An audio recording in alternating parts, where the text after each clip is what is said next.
Hier, dann kannst du besser gucken da. Ja, kannst du besser gucken. Aha. Ja. Also,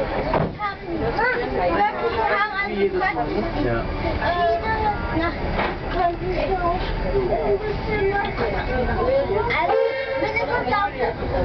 Na gehen, dann kannst du da vorne gucken.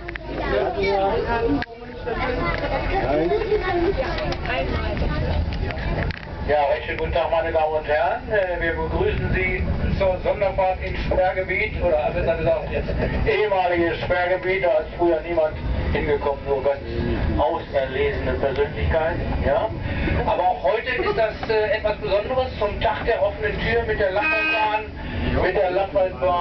Zum Tag der offenen Tür der Quarzwerke. Das ist sehr interessant da unten. Sie haben die Möglichkeit für wenig Geld, das dann auch noch gespendet wird, Getränke, Bier, auch wie gesagt Limonade, Cola, Fanta und dergleichen mehr. Sehr leckeres Nackensteak mit Krautsalat oder auch, wer lieber Bratwurst möchte, alles für die schmale Mark, wie man so sagt. Jetzt haben wir ja Euro. Können Sie dort unten erwerben. Ich empfehle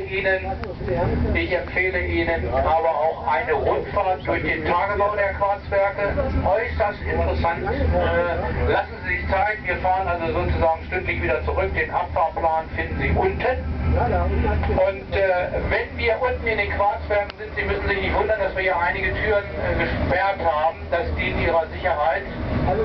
Bitte in Fahrtrichtung rechts. Ja, bitte in Fahrtrichtung rechts.